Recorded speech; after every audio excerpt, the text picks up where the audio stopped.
একটা জন্ম এমনিই কেটে গেল অমানিসা।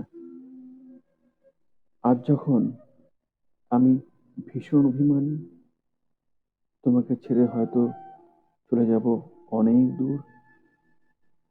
সকালটা হারিয়ে ফেললেও তোমার জন্য রেখে গেলাম একটা অলস দুপুর। ওই দুপুরের তুমি ঘ্রাণ নিও, উত্তরের বাতাসে দেখো ঝরা পাতাদের ওড়া। আর যদি কিছুই না ভালো লাগে, তোমার জন্য রেখে গেলাম শুষ্ক নীরবতা। সেই নীরবতায় আমি তো চেয়েছিলাম একটা আমাদের ঘর হোক। তুমি বলেছিলে তোমার জঙ্গলই ভালো, তাই দিয়েছিলাম। নিয়েছিলে তো আরণ্যক। অরণ্যের এক কোণে বাসা বেঁধে নেব, আলো দিয়ে নদীর পাড় ঘেঁষে। সাদা ধবধবে চাদর পাতা হবে ঘাসে। যদি তুমি একটু বসো কাছে এসে, আর যদি নাই আসো ঝর্ণার ধারে, কিছুটা মুগ্ধতা আমি আজ হারাবো। একসাথে হাঁটবো বলে যে কথা দিয়েছিলাম, রেখে গেলাম তোমার জন্য গন্তব্য। গন্তব্যে পৌঁছে তুমি আজ ভীষণ ক্লান্ত। আমার অভাব কি একটু বুঝেছো? মন কি বিগলিত হয়েছে অবশেষে?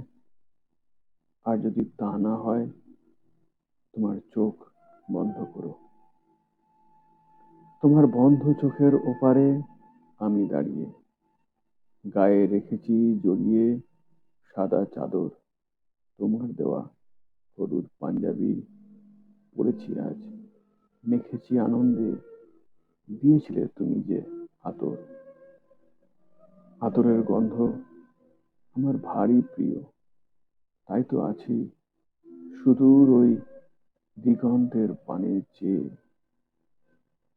বলেছিলে হাজার জন্ম পার করে দিতে পারো শুধুমাত্র আমার কাছেই থেকে।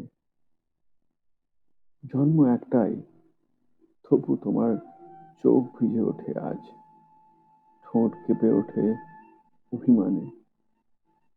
ছুটে এসে ধরতে চাও আমার হাতটা, শক্ত মুঠোয় চুপি সারে অসম্ভব আদরে।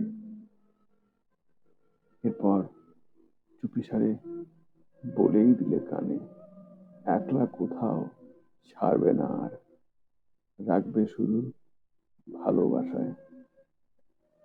তাই বুঝি আজ বুকেই টেনে নিলে, চাপটে জড়িয়ে আগলে রাখলে আমায় তোমার ছায়ায়।